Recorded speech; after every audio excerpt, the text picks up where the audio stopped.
resulting in a difficult cake to eat for many in Venezuela. It is a year to the day that the country lost its iconic but also divisive leader, Hugo Chavez. Since then, the state has been under a tense political and social climate, resulting in street demonstrations, in particular against Chavez's protégé and successor, Nicolas Maduro. But as Philippe Berson and Mark Thompson discover, he's still the favourite of a large percentage of the population.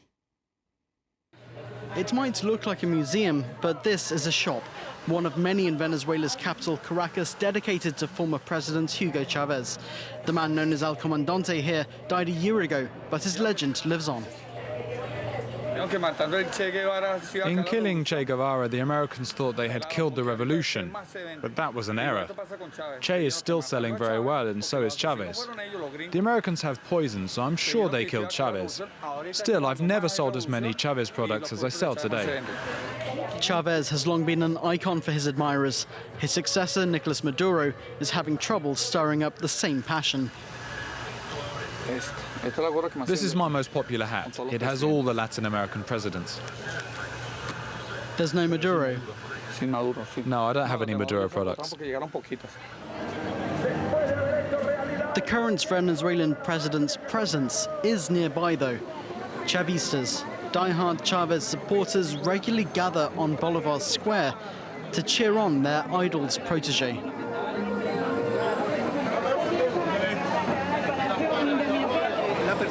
Maduro's the ideal president.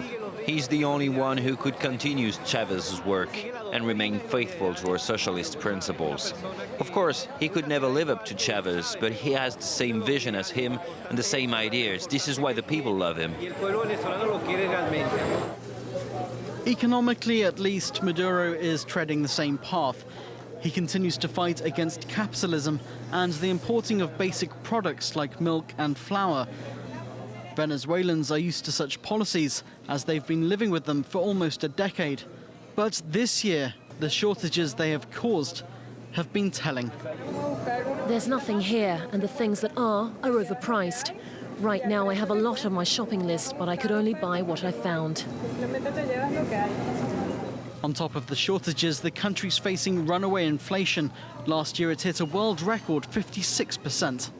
When we come here to buy something, it's 2 or 3 times the price it should be, and it will be even higher in 6 months. Sometimes the prices even increase overnight.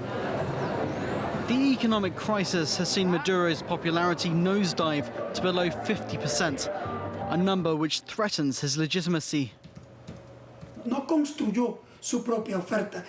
Maduro's not been able to create his own political identity. He's only imitated Chavez. But without his charisma, intelligence, natural authority, popularity, or even a sense of humor, he remains a caricature of Hugo Chavez. Protests have engulfed the country in recent weeks. Slogans can be seen mocking the president, his policies, even his mustache. Students are leading the charge against him and demanding he step down. The country was better under Chavez. At least under Chavez, he had a firm grip on power.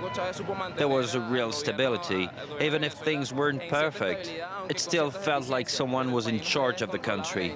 At the moment, it seems like the government doesn't really control anything. Venezuela remains as polarized as ever. Anti-Chavez groups have switched their attention to Maduro and are even gaining in number. Their opponent has changed, but their anger remains. Special focus report for you there from Venezuela. Now we've got pre-World Cup friendlies in the football tonight, not least featuring